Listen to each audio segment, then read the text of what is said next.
Welcome back to Missing. I am Tim here today with Lance. Lance, how are you today? I'm doing fantastic today. This is something that the audience is going to really enjoy because it was a live fundraiser that we recently did for our nonprofit Private Investigations for the Missing, and it was very successful. We raised a couple $1,000, and you can still contribute to this by going to investigationsforthemissing.org, and there's a donate button right there. So when you hear this episode coming up, you're going to get all the info, and you're going to know what this organization is all about and the people who support it, especially all the people that came out to join. And we had over 100 people at any given time, which was fantastic.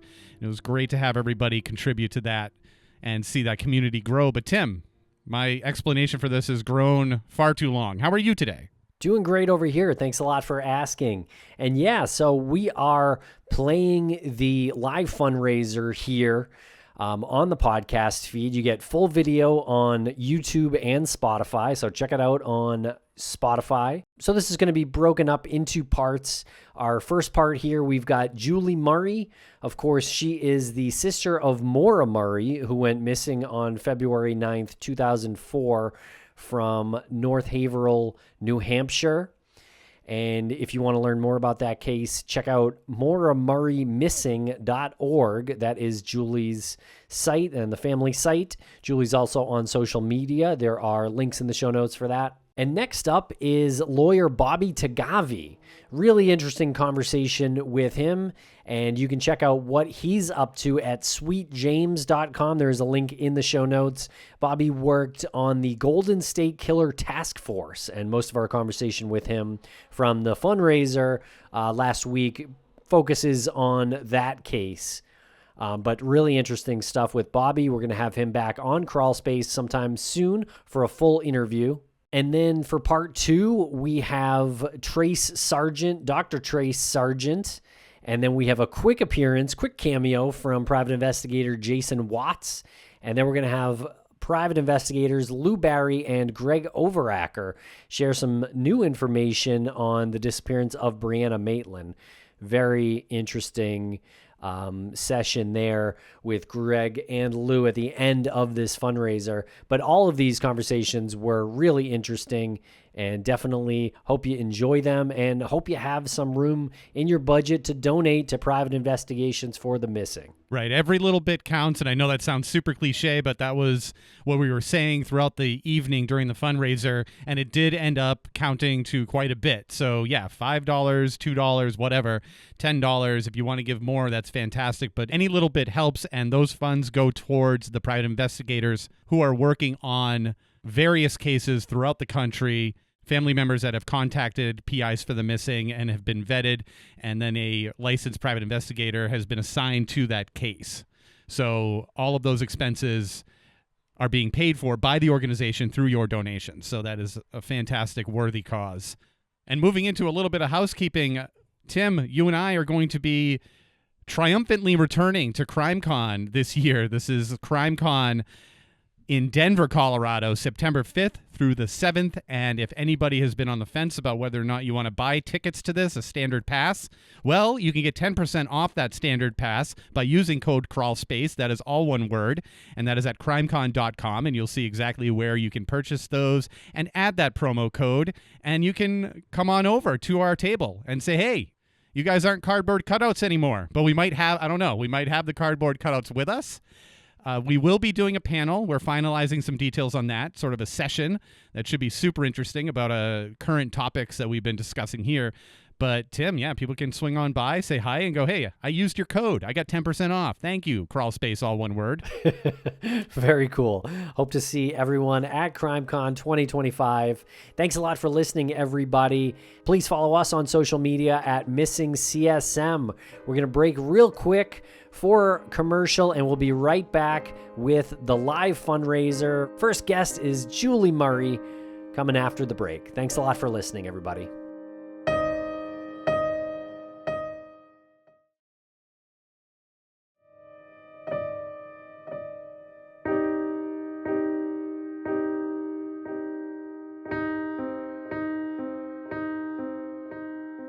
Hello, everybody. Welcome to the Private Investigations for the Missing live virtual fundraiser. It is June 11th at 8 p.m. Eastern. That is the time we were scheduled to do this, and here we are. I am Tim here with Lance. Lance, how are you? I am fantastic. It's so amazing to be back in the saddle here, riding this insane horse again to the burning barn, which I think is very apropos for the times. But hey, you know, it's 8 p.m. Eastern Standard Time. It's been a long time since we've done this, since we've gone on late and gone on live and actually had a fundraiser for this fantastic nonprofit. Tim, how are you? I know we're a little late. I want to make sure we just get right into the groove here. No, I'm doing great over here. This is going to be a lot of fun tonight. We are speaking about the nonprofit Private Investigations for the Missing, and if you have not heard of it, you should check out investigationsforthemissing.org. That is the website. We have some great guests joining us tonight. In a few minutes, we're going to be joined by Julie Murray, who is Maura Murray's sister, and Maura Murray's case is being investigated by the investigators at PIs for the Missing. And so we're going to have a great conversation with her. We're also going to speak with prosecutor Bobby Taghavi in a little bit. And he's got a really interesting background working on the Golden State Killer Task Force. And then we're going to speak with Dr. Trace Sargent, Lance, who works with search dogs. And we saw a glimpse of one of her dogs just briefly before we went live. And I think that's going to be a lot of fun. And then finally, Lance, we're going to speak with private investigators Lou Barry and Greg Overacker. And that is going to be a little bit like old friends meeting up, because we've known those guys for a long time. But we're going to talk about some very specific things in that segment as well. This is going to be a great night. If you would like to donate, you can do so on the website, investigationsforthemissing.org. There is a Donate Now button right at the top, and actually we'll put that in the chat here. Lance. Yes. Do you want to, should we tell the story real quick about Private Investigations for the Missing and sort of describe its purpose? And I do want to mention our board members, our fellow board members. Bruce Maitland is the chairman of the board. We've got James Baker, we've got Lou Barry, Michelle Kazuba, and our newest board member, Steve Galinsky. And of course, Lance and I are also board members at PIs for the Missing. And this nonprofit was founded in 2018 by Bruce Maitland because his daughter, Brianna Maitland, went missing in 2004 in Montgomery, Vermont. And he was inspired to create this nonprofit to help fund investigations done by reputable private investigators for families of missing loved ones. These cases take a lot of work, they take a lot of time, and private investigators are very expensive. So the private investigators that we work with donate their time pro bono for these investigations and this cause, and they get paid back expenses only. So that is the nonprofit. That is what you are funding. You are funding the investigation of cold cases by reputable private investigators. Well said. Well said. I'll just add a couple more things to that. We see it all too often where an investigator will come in. We just saw it with the Nicholas Marion disappearance. We just saw it. The family wasn't even provoked in asking. Like, we didn't even ask them the question, how did it work out with the investigator? They said we had an investigator, but it went nowhere, and we're still paying that investigator back. They're still paying the investigator for information that they probably could have gotten on their own. Now, that's not the type of investigator that Private Investigations for the Missing wants to contract. They're licensed private investigators. Unless you're Greg Overacker and you eat a gas station hot dog once a week when you're working on these cases, all expenses are paid for, and the family has that financial release. And because we're getting these investigators agreeing to do this, wanting to do this, immediately they're not doing it for the money. They're doing it because they want to make a difference. So you've kind of already scraped off the top. You've gotten to like the meat of the stew here. You've gotten to what's important, and the more that we can raise for this nonprofit, the better. It's been far too long. I keep saying it since we've done a fundraiser. So hopefully this is going to be one of many that we're going to do this year. And the links are there if you want to donate. Seriously, like $1, $2, whatever. That's going to cover Greg Overacker's gas station hot dog. Maybe he can afford to get like a gas station tuna sandwich or something. Let's help him out. We are having a little fun with that, but that is true. When Greg submits his expense reports, it is typically a gas station hot dog or something like that. He doesn't have a lot of time to stop and eat better food. Yeah, he's not going out there for the culinary experiences. He's going out there to solve a case. I also want to say that the people who are in the lobby right now, we're going to let you all in. We're going to let you in staggered. So there is a process here. We appreciate you being there, and yeah, we'll have you on in just a few moments. And hi, everybody. My goodness, what do we have, 1,000 people watching? 69 people watching. Very Bam. cool. Thank you very much. Yeah. And I do just want to give a quick shout out and big thank you to Lorden Arts' Secret Studio family. They donated about $250 earlier today. And that, of course, is our friend John Lorden of Brain Scratch, and his channel is called Lorden Arts on YouTube. So big thank you to anyone over there who donated. Okay, Lance, I think we are going to let Julie Murray in right now. All right, here we go. Oh, my goodness. Hey, Julie, how are you? Hey, guys. I'm good. Well, it's fantastic to see you. And we're just grateful to have you on. So thank you so much. Yes, you too. Thank you so much for joining us, Julie. We wanted to ask you a bit about your sister's case. Of course, it's a very well-known case, but for anyone listening who has not heard of your sister and her case, can you tell us a little bit about it? Well, first I'd say, where have you been? No. So my little sister, Maura Murray, she was a 21-year-old nursing student at the University of Massachusetts, Amherst. And on February 9th, 2004, she emailed her professors about a death in the family. There was no death. She did a number of things that don't make a whole lot of sense even today, 21 years later. She took out some money, basically emptied her bank account, picked up some liquor, and didn't tell anyone, but headed north in her beat up black Saturn sedan, destination unknown. And her last phone call was at 4:37 p.m.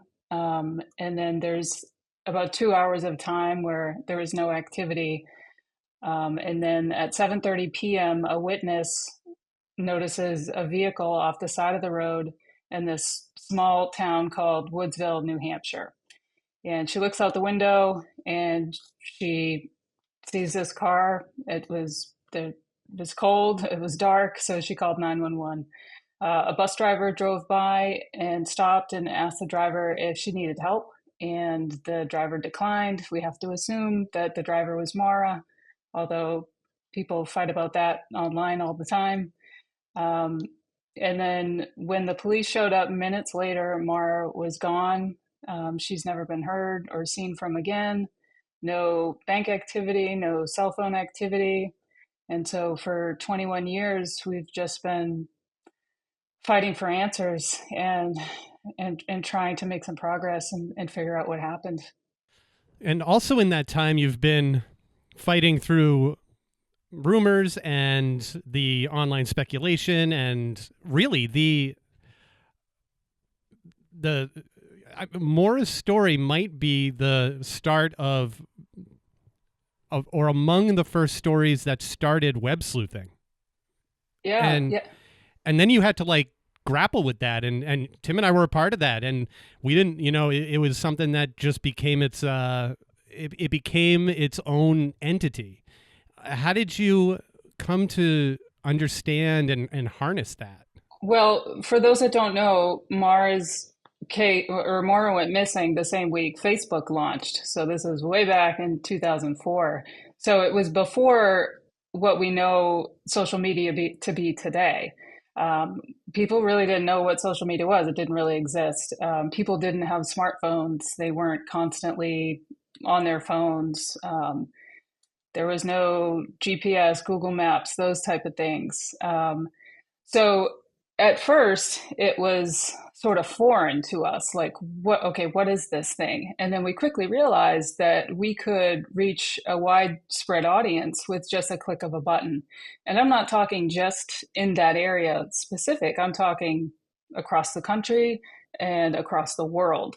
So social media is a very, very powerful tool when used for good. But as Lance alluded to, it can also, cause misinformation to spread like wildfire, and a lot of speculation. And when you look at Maura's case, there are so many unanswered questions. And so what people want to do is solve a mystery. So they try their best. Most have very good intentions. And it's been helpful. I will be the first to say that social media has definitely helped my sister's case. So you take the good with the bad, and I'm fully immersed in social media. I was reluctant at first, but I am out there doing it now, and it's been great for connecting and meeting other people. Yeah, you are an absolute force on social media. A really great TikTok follow. If you've got any questions about the case, I love hearing you respond to the questions that people will ask on TikTok. And you also launched your own podcast, Media Pressure. Can you tell us about that and your decision to launch that? Yeah, so in the same vein as social media being great, you make connections. And I made connections with other family members in similar situations. And one of those people were Sarah Turney. And if you don't know who Sarah Turney is, she created her own podcast about her missing sister, Alyssa. And she's a force to be reckoned with. And you both know her, and you know that about her. So she approached me and said, "Hey, have you ever thought about doing your own podcast about Maura?" And I was like, "Nope, never thought of that." Where do I start? What do I do? I have no idea. And she sort of guided me through that. And yeah, I created Media Pressure with a lot of guidance from Sarah and others.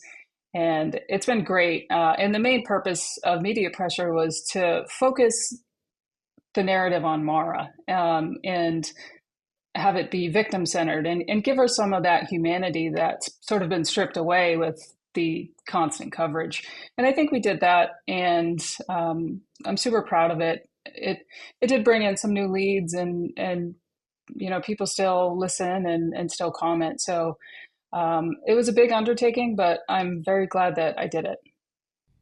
What went into choosing that title? I've secretly wanted to ask you this for a long time because it's a great title. Yeah, well, that was all Sarah. So, as you know, Sarah has been pressuring not only the authorities in her case, but the local media, and she's worldwide. And she said, media pressure makes change. It makes people move, especially people in public officials. And she saw that firsthand. And I saw that firsthand as well. And so I thought it was an absolutely perfect name. But all the credit to Sarah for that. So, where is the investigation at this point into your sister's case? And I understand that the investigators from PIs for the Missing have been helping out a bit. I'm just curious your take on how that's been going and where the investigation is.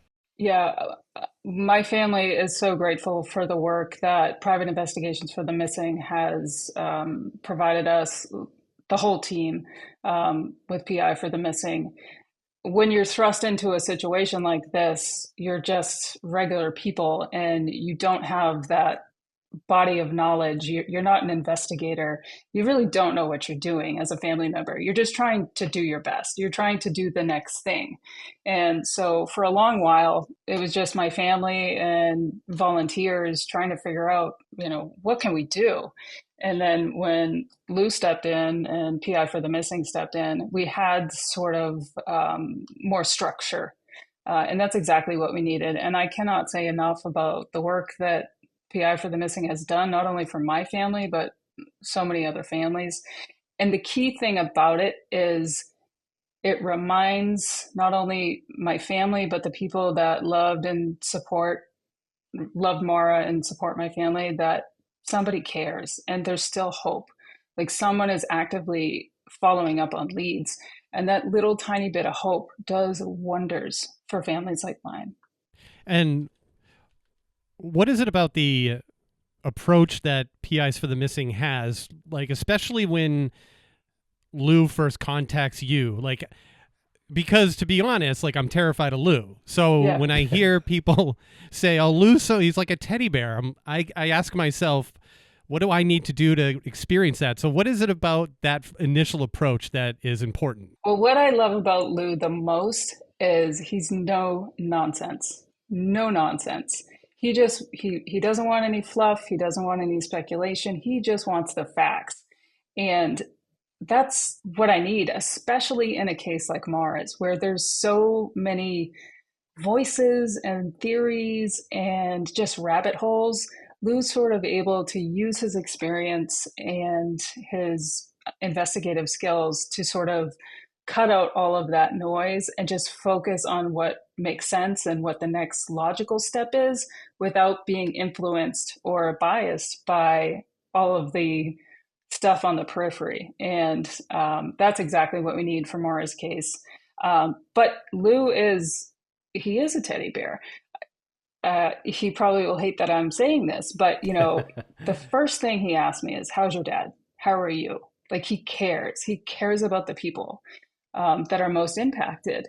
And the last thing is, what are you doing this weekend? Or, take care of yourself, things like that. It's those small little things that make a huge difference.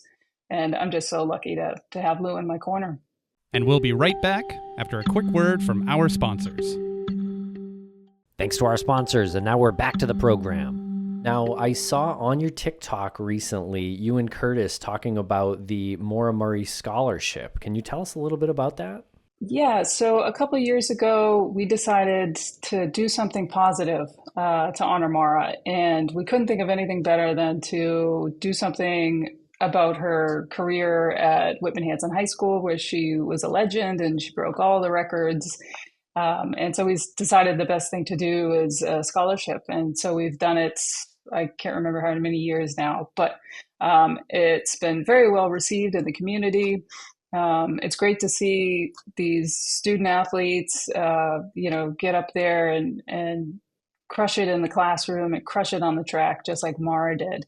And I actually just got a real sweet thank you note from the woman that received the award this year. So it's just, keeping Maura's legacy alive in a positive way. That's really great to hear.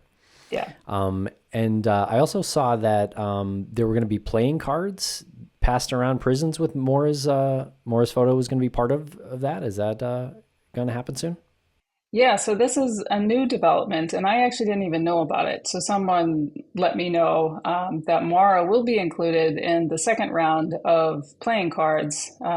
I think they originated from Season of Justice, and they'll be circulated in the prisons within New Hampshire. And it's just another tool. It can't hurt. Get people talking. We know that somebody out there knows something. So we're very excited about what that may lead to. Well, you are getting a lot of support here. I don't know if you're looking at the chat that's happening, getting a ton of support here, and people are asking where to donate. So I'm just going to flash on the screen real quick, a little donate link. So that's where you're going to go to donate.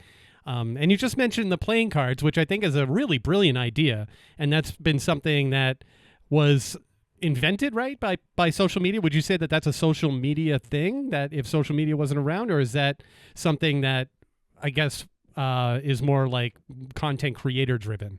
Yeah, I'm not sure. I don't know where it originated from, but I agree with you. It's a great idea. It just keeping these faces in the public consciousness is so huge. And people ask me all the time, what can I do, what can I do aside from donate to PI for the Missing right now? You want to speak the missing person or unsolved cases, speak their name, share their story, share a flyer. It's not a big ask, but it does so much. It's so powerful. So I think these playing cards will help in a little bit of a different way in the prison systems, but it certainly won't hurt. And how is your father doing? Oh, he's great. He's still plugging. He's still in the fight, keeping healthy. My dad was a marathoner, so he's got that built-in life insurance. So it's serving him well at this stage of life. That is excellent to hear. I actually have one more quick question. I'm sorry. How is everything going with the coalition for the missing? What's the New Hampshire coalition? Oh, I'm so glad you asked. So this August 15th, we haven't put it out publicly yet, but August 15th, we have a coalition of families of the missing and murdered in New Hampshire, and we meet every year at City Plaza in Concord, and we just raise awareness for our missing loved ones. We are seeking change and reform in the Attorney General's office in terms of victim advocacy. We're seeking better communication. And so far, we've seen some progress. We've made a little headway. We still have a long way to go. But if anyone's in the area of New England, New Hampshire in August, please come out, show your support.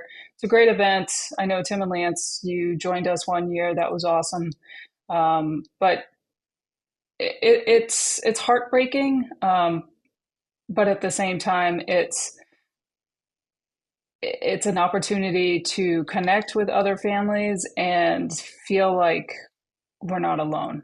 And that's most important. So I'm super excited about this year. We already had a few planning meetings. We've already got the permit, insurance, good to go. We're just going to continue to do this and try to work collaboratively with the New Hampshire AG's office and cold case unit. Great. And how has that been going? How is the work between you and the AG and the cold case unit going? It's going much better. So for the first 10 years of Maura's case, it wasn't going so great. We had some struggles, but now there's a new team in place, and I feel it's not that the other team didn't care, but I feel more of a connection with this team, partly because I'm more involved. But I do feel more empathy coming from the public officials that I meet with and speak with. And so I have a meeting in 2 weeks, actually, up in Concord. So I continue to have regular meetings with the chief of the cold case unit, and I'm happy with the progress.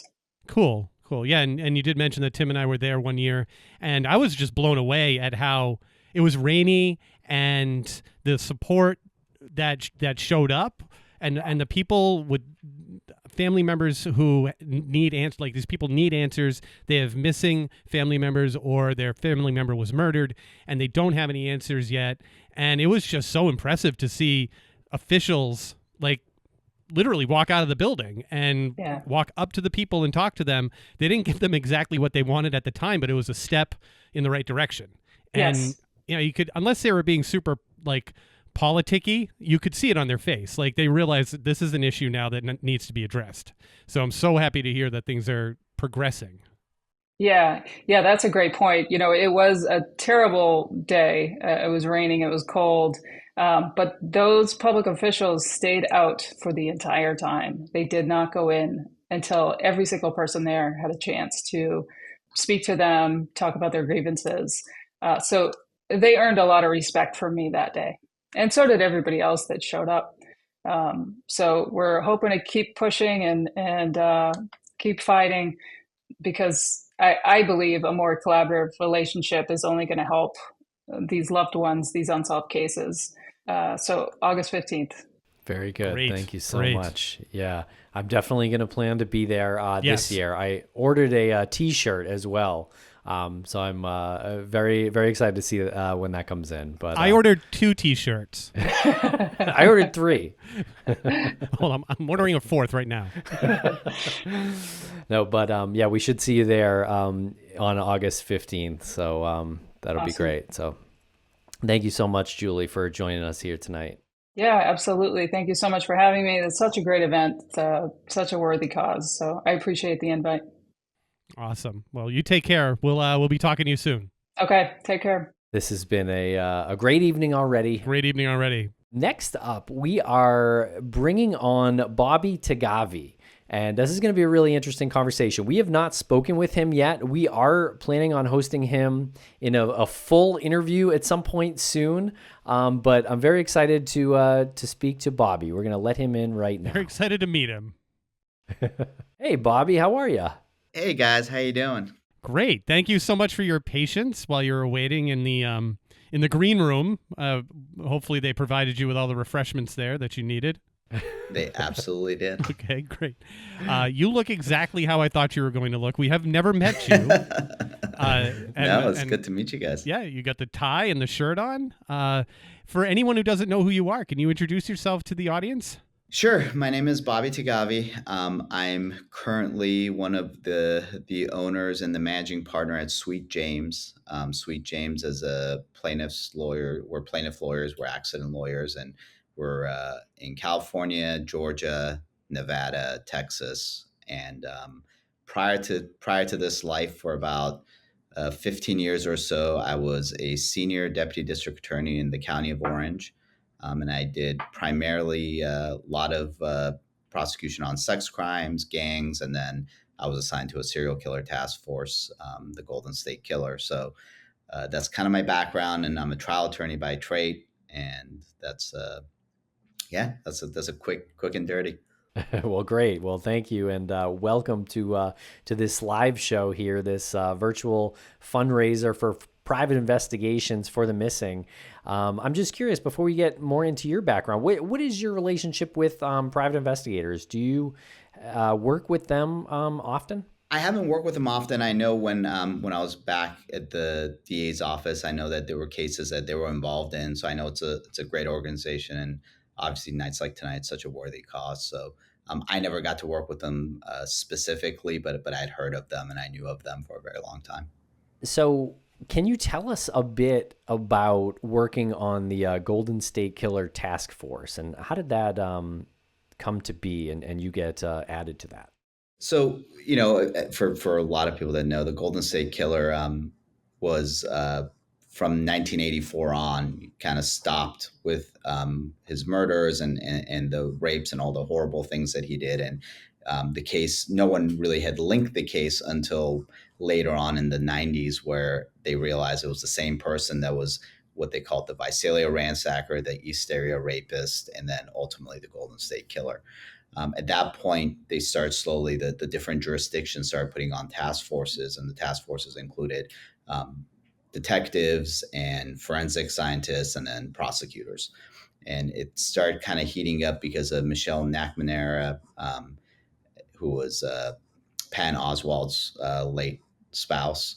And she drew a lot of attention to it. And then as it heated up again, they started putting task force together. There were 4 victims in Orange County, 4 murder victims. And I was picked to be on that task force to try to find out who Joseph DeAngelo was. And ultimately the case was solved and he pled guilty. So, and I think my sexual assault prosecution background had a lot to do with it, because he was notorious for the sex crimes that he committed prior to the murders and during the murders. So where does someone like you start? Because this is something you mentioned, Michelle McNamara. She didn't come into the picture when it's in regards to the Golden State Killer until much later, right? So where does someone like you start when at this point you're invited in? Yeah, that's a great question. And I haven't actually been asked that question. So where I started was I read every book ever written about him. One of them was Michelle McNamara's book. I went through every police report from the Visalia ransacker days all the way through the 1984 Irvine murders.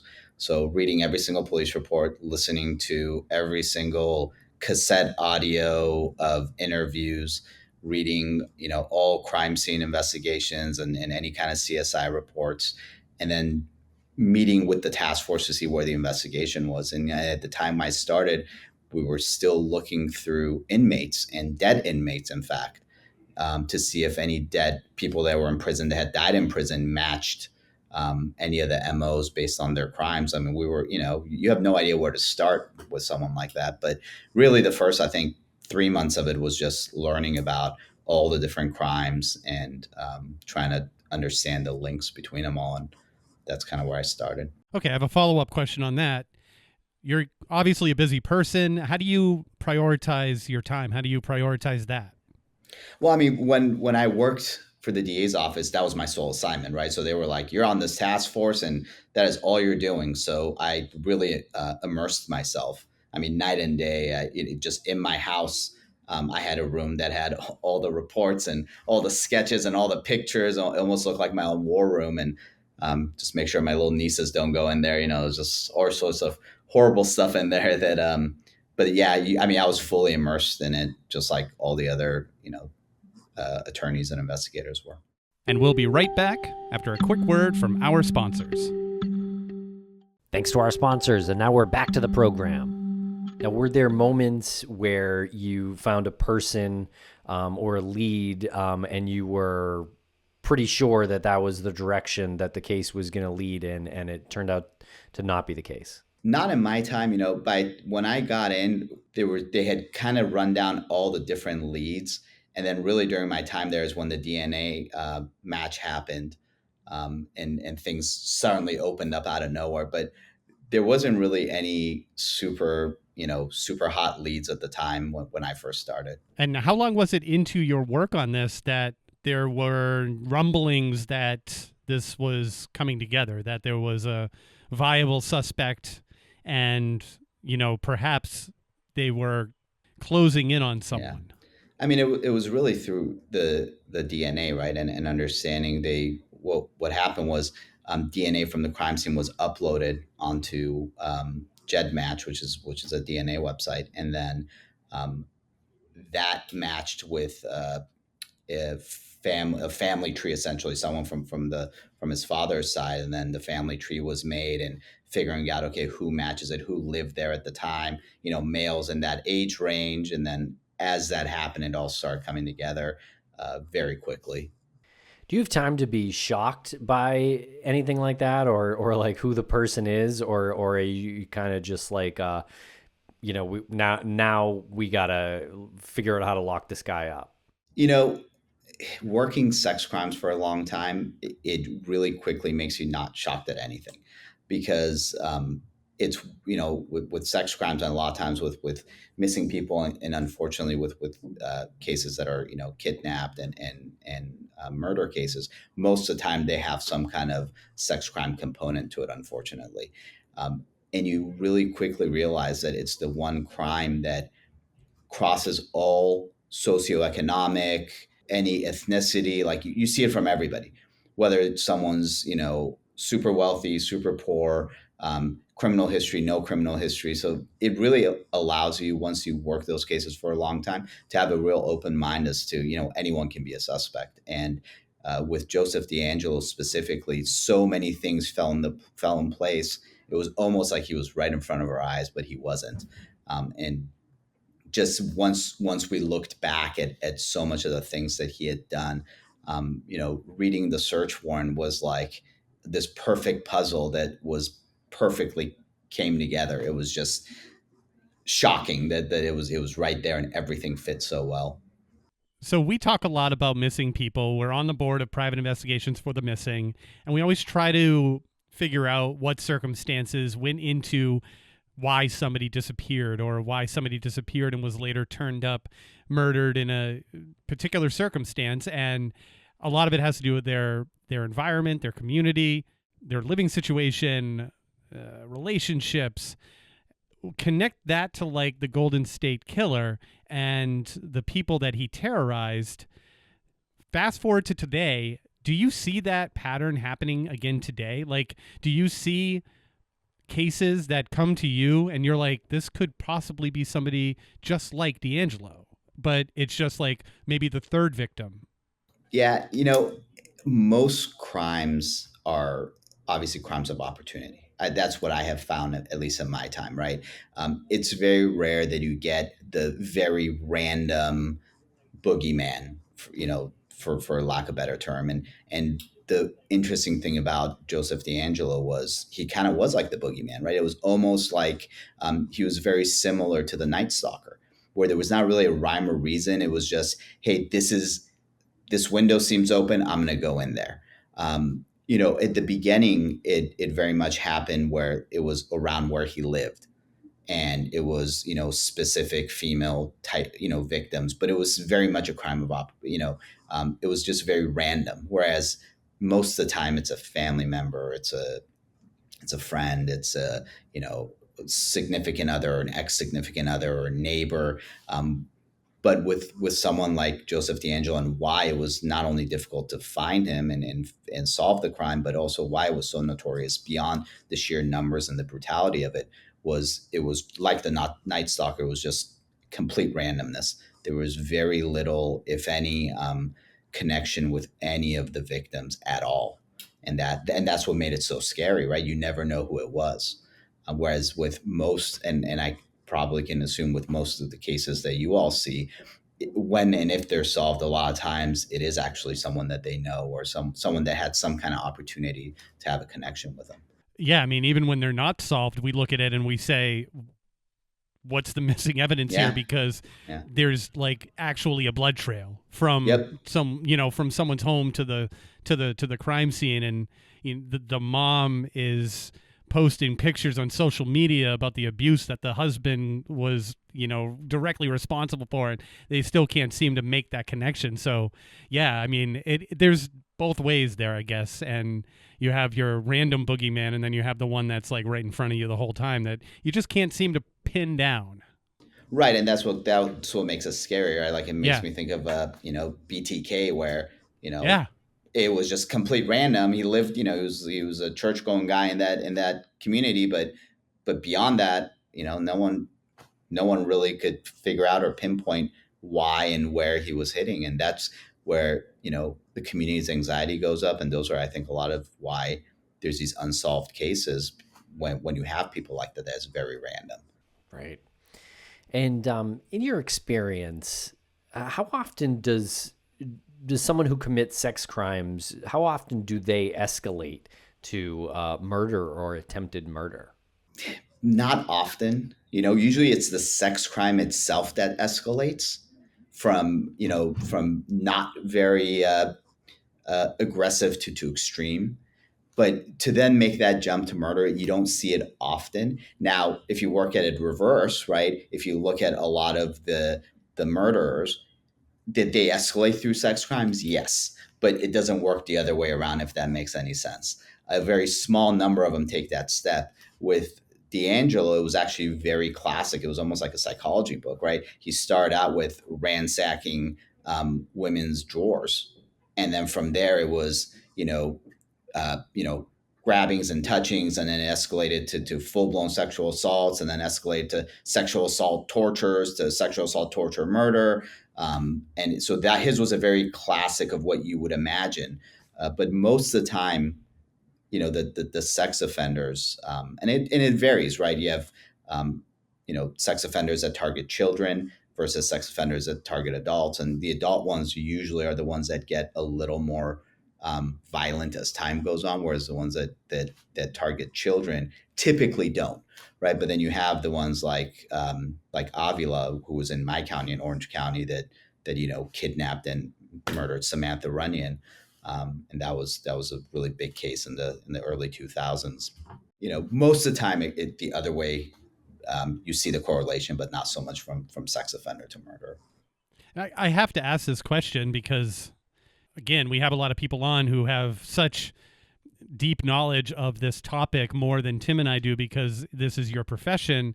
You deal with the sex crimes on a daily basis. What do you do to decompress? How do you pull yourself out of that and have a sense of humor? And, How do you self-care? Yeah, a lot of people have asked me that question, and I did sex crime prosecutions for about 7 years, and usually after about 4 or 5, they kind of pull you out of that unit. Really, I don't know if you can really ever decompress from it, but what you do is you compartmentalize it, and some people can't do it, and some people can. And I think I was fortunate enough to be able to compartmentalize and handle those cases. And it was a very gratifying and rewarding thing that I got to do in my career. Um, but it definitely scars you. I would be lying if I said, uh, I'll walk into a department store and, most people see a grandma and a grandpa and their child, their grandson or granddaughter. And for a very long time, that's not where my head went immediately. Right. I was like, why is this old guy in the toy section? It makes no sense to me. So I don't know if you ever like recover from that kind of, second or third hand trauma. But you compartmentalize it, and that's kind of the best way I can tell you how I handle it, at least, and I'm sure, other people have, I play golf poorly, so I don't know if that. So, how do you also, do you also compartmentalize your personal feelings towards an individual has committed these acts on children or on their significant other or anybody? Yeah, Lance, that's a really good question that I was actually talking to someone about recently. You have to, right? Because most of the time when you get a case and you're evaluating it to file charges against them, the hardest part is when you're like, I'm pretty sure he or she did it, but I don't think I can prove it. And that is where you get a lot of, unfortunately, friction sometimes with the victims or the victims' families, right? Is when, as an attorney or as a prosecutor, you're in this position that you have to make sure that you're only filing charges that you can prove beyond a reasonable doubt in front of 12 people, 12 members of the community, right? And to be able to hold yourself, and for me, I did that job because I wanted to help protect the community, help protect victims. And, there's no glory in sitting there and having to watch hours of, sexual assault videos to prove up a case, right? It messes with you, and it's not a pleasant way to, there's a lot of other things you can do in law and practice law, and not doing that. So for me, the hardest part was knowing that, hey, I'm pretty sure this person committed these crimes, but I don't have enough right now to prove the case beyond a reasonable doubt. And that was a big struggle for me, to hold myself accountable and hold myself disciplined, because that the power of that pen is also very powerful, and it can ruin someone's life if you're not responsibly practicing law. That's like the best answer that I've ever heard for that question. That's fantastic. Yeah, I mean, it's a daily struggle. Yeah. Well, thank you so much, Bobby, for joining us here tonight on this very special live fundraising event. We will connect with your people about having you on our podcast for a full interview that we would love to do, and to have you on for a full conversation sometime soon. Awesome. Thank you, Tim. Thank you, Lance. Great cause for you guys that you're doing this. So kudos to you all, and everyone that's donating, and all the people watching. So we appreciate it. Awesome. Thank you, Bobby. So much. Stay safe out there. Thanks. Really appreciate it.